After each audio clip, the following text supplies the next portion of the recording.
मैं आप लोगों का ज़्यादा समय नहीं लूँगा, लेकिन आप लोगों को बैठ के इतना तो अंदाजा आ गया होगा कि स्टूडेंट बनना कितना कठिन है। आप लोग पढ़ाते हैं तो हमारे को कोई भी चीज़ जो है इंटरेस्टिंग वे में बताने का अभ्यास करना ही पड़ेगा, नहीं तो स्टूडेंट्स को बड़ी दिक्कत होगी। और स्टूडेंट बनना बहुत ज़्यादा कठिन है, ये आप बैठ के इस समय महसूस कर पा रहे हैं। और वो सुबह से लेकर शाम तक, रात तक बैठ के कोचिंग्स में, ट्यूशन्स में, यहाँ पर भी पढ़ते हैं। तो आप थोड़ा सा धैर्य और बनाए रखिए, क्योंकि मेरे पास केवल 5 मिनट ही हैं, क्योंकि मैडम का कुछ संदेश आया है कि ज़्यादा समय नहीं है, आप लोग यहाँ पर हैं। मैं बिल्कुल खुदा कोई बात करूँगा कि गीता आपके जीवन में जरूरी क्यों है, क्यों आपको गीता की आवश्यकता है। तो प्रत्येक व्यक्ति अपने जीवन में जो भाग रहा है वो सुख के लिए भाग रहा है। आप डॉक्टर बनना चाहते हैं, या इंजीनियर बनना चाहते हैं, या टीचर बनना चाहते हैं, या वकील बनना चाहते हैं, या जज बनना चाहते हैं, कहीं ना किसी पोस्ट में अगर आपको लगता है कि दुख की मात्रा बहुत ज्यादा होगी, मेरे को दुख सहना पड़ेगा, तो शायद आप उनमें से किसी के लिए भी प्रयत्न नहीं करेंगे। इस बात में लगभग सभी सहमत होंगे।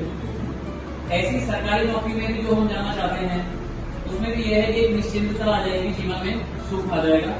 अल्टीमेटली ये बात केवल हम लोगों तक ही सीमित नहीं है, मानव तक ही सीमित नहीं है। जो पशु पक्षी हैं वो भी आनंद के पीछे, सुख के पीछे ही भाग रहे हैं।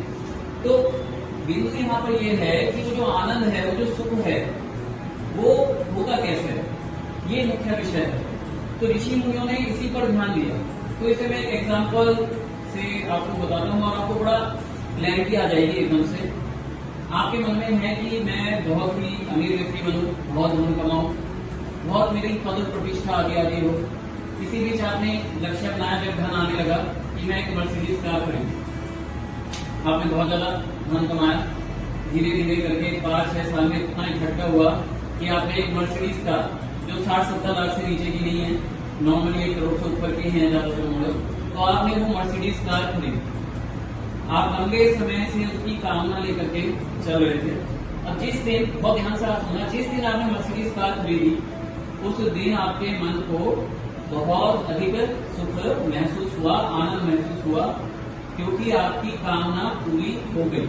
और ये सालों से थी, ये कामना आपकी वर्षों से थी, और जैसे ही वो कामना पूरी हुई, आपको सुख महसूस हुआ। तो जनरली यदि किसी भी व्यक्ति से पूछा जाए कि भाई सुख कैसे होता है, तो जन साधारणता उत्तर ये होगा कि जब हमारी कामनाएं पूरी हो जाती हैं तो हमारे को सुख होता है। और उन कामना की पूर्ति करने के लिए ही हम लगातार भागते रहते हैं, चाहे डॉक्टर बनना हो, चाहे इंजीनियर बनना हो, चाहे IAS बनना हो, चाहे मंत्री संत्री कुछ भी बनना हो, वो हमारे अंदर की कामना है कहीं ना कहीं, और उसको पूरा करने के लिए हम भाग रहे हैं, मेहनत कर रहे हैं। और अगर वो कामना पूरी नहीं हो रही तो कहीं ना कहीं हमारे को ऐसा लग रहा है कि सुख का आभास भी ठीक प्रकार से नहीं हो पा रहा। ये चीजें परिवार के लिए भी हो सकती हैं। आप चाहते हैं अपने बच्चों को अच्छी सुविधाएं देना, आप चाहते हैं अपने लिए अच्छे कपड़े खरीदना, तो जब आपकी कामनाएं पूरी होती हैं तब सुख की प्राप्ति होती है, ऐसा जन सामान्य का मानना है। लेकिन जो हमारे ऋषि मुनि थे, जो जंगल में बैठ के साधना कर रहे थे, उन्होंने इसको नकार दिया। उन्होंने कहा कामना पूर्ति सुख नहीं है। फिर से अब इसे एग्जाम्पल पे आते हैं। उन्होंने क्यों कहा कि कामना पूर्ति सुख नहीं है? जिस दिन आपने मर्सिडीज खरीदी, सालों से आपके मन में था कि मैं मर्सिडीज खरीदूं। जिस दिन आपने मर्सिडीज खरीदी, उस दिन आपको सुख हुआ। 1-2 दिन तक वैसा ही सुख निरंतर बना रहा। लेकिन जैसे जैसे 1 हफ्ता बीता, 1 महीना बीता, तो फिर क्या वो मर्सिडीज आपके पास लगातार बनी हुई है और कामना भी आपकी पूरी हो चुकी है, क्या वो लगातार वो सुख वैसा ही बना रहता है? ये हम सबके जीवन का अनुभव है कि वो सुख लगातार वैसा नहीं बना रहता। इवन बड़ा सा बड़ा प्राइम मिनिस्टर पद भी हमारे को मिल जाए, या राष्ट्रपति पद भी हमारे को मिल जाए, तो भी जिस पहले दिन नरेंद्र मोदी जी को जो खुशी हुई होगी, क्या उस आज भी वैसी ही खुशी होती है? आज वैसी खुशी नहीं होती। ये समीकरण लाइफ में सभी जगह लागू होता है। तो ऋषि मुनियों ने कहा कि अब आपका जो सुख है वो खत्म क्यों होता चला जा रहा है। वो पहले दिन जैसा आपको मर्सिडीज लेने में सुख हुआ था, अब 10 दिन बाद वैसा सुख क्यों नहीं है, 10 महीने बाद वैसा सुख क्यों नहीं है?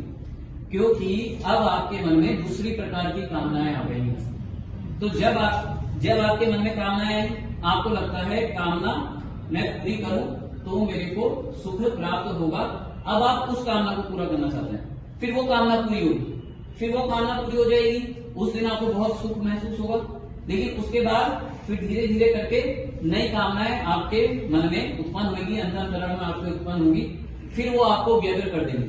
तो ऋषियों ने कहा ये चक्र कब तक कामनाओं के पीछे हम भागते रहें। तो उन्होंने कहा कि कामनाओं में सुख नहीं है। वो जो मर्सिडीज जिस दिन आपको प्राप्त हुई थी वो कामना पूर्ति होने पर मिला हुआ सुख नहीं था। हुआ क्या, आपके मन में जब कामनाएं थी तो आपका मन चंचल रहता था, एक मन रूपी पत्ता हिलता रहता था, चंचल रहता था, और वो आपको अंदर से व्यग्र किए रहता था, जिसके कारण आप हर तरह का परिश्रम कर रहे थे। और जैसे ही आपने मर्सिडीज खरीदी, उस दिन क्या हुआ, वो मन का जो पत्ता था वो स्थिर हुआ, क्योंकि आपकी कामना पूरी हुई। और जब वो पत्ता स्थिर हुआ, मन स्थिर हुआ, तब आपको आनंद की प्राप्ति हुई। आप क्या समझते हैं, कामना पूरी होने पे सुख हुआ, लेकिन वास्तव में उस दिन कुछ समय के लिए, कुछ क्षणों के लिए, कुछ घंटों के लिए आपका मन शांत हुआ, इसलिए आपको लगातार सुख की प्राप्ति हुई। ऋषि मुनियों ने कहा कि कामनाओं की पूर्ति सुख का कारण नहीं है, ये जो मन की जो स्थिरता हुई किसी कामना की पूर्ति होने पर, वो है सुख का कारण। यदि आप कामनाओं को त्याग दें तो मन चंचल रहेगा ही नहीं। जब वो मन चंचल ही नहीं रहेगा, लगातार वो शांत बना रहेगा, तो आपको निरंतर उस सुख की प्राप्ति होगी, बिना मर्सिडीज के भी होगी, बिना हेलीकॉप्टर के भी होगी, बिना प्रधानमंत्री पद पाए भी होगी। और उन्होंने कहा कि आप अपने मन, अपने अंतःकरण की चंचलता का नाश कीजिए। तो भगवत गीता क्या है, आप लोगों में से हो सकता है कुछ ने पढ़ी हो और कुछ ने ना पढ़ी हो, और यदि पढ़ी हो तो हो सकता है मनन ना किया हो।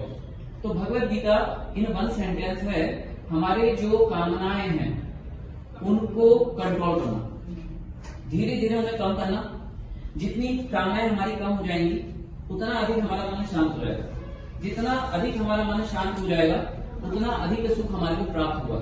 और जिस व्यक्ति ने, आत्मज्ञानी ने अपने मन को शांत कर लिया है, जी 2 मिनट में बस, जिसने अपने मन को शांत कर लिया है उसे पूरी तरह से सुख की प्राप्ति हो जाएगी। और यही कारण है, जैसा सुख ऋषि मुनियों को हुआ वैसा सुख राजाओं को भी नहीं हुआ।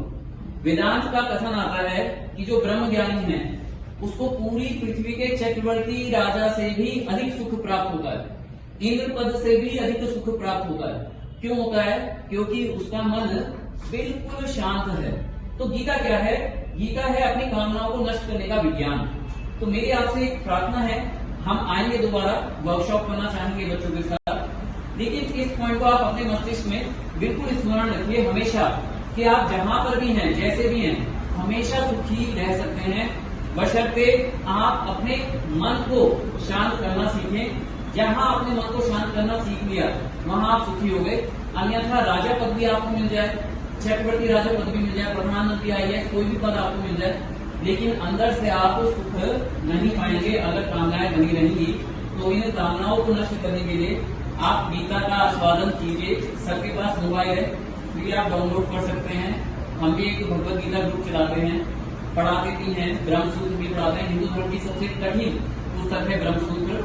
इस समय मैं हार्वर्ड यूनिवर्सिटी के प्रोफेसर को पढ़ा रहा हूँ, वो हार्वर्ड यूनिवर्सिटी से पढ़े ही हुए हैं। हार्वर्ड यूनिवर्सिटी मतलब वर्ल्ड की नंबर 1 यूनिवर्सिटी जो USA में बोस्टन है। तो वहाँ हम इसी चीजों पे चर्चा करते हैं, बड़ी गहराई से चर्चा करते हैं। तो आप लोगों को बस ये एक संदेश देना था कि आप लोग अपने जीवन में गीता को अवश्य अपनाएं। हमारा उद्देश्य कुल मिला के यही है कि सब लोग सुखी हों, मानव मात्र सुखी हो। इससे हमारे को मतलब नहीं आप हिंदू हैं, मुस्लिम हैं, ईसाई हैं, बट हाँ हिंदू धर्म की इससे रक्षा होनी आवश्यक है, क्योंकि ये जो ज्ञान है, मानवतावादी ज्ञान, ये कहीं ना कहीं हमारे ऋषि मुनियों का ज्ञान है। इसकी रक्षा करना हम सबकी एक नैतिक जिम्मेदारी है। ऐसा कहकर मैं अपनी वाणी को विराम देता हूँ।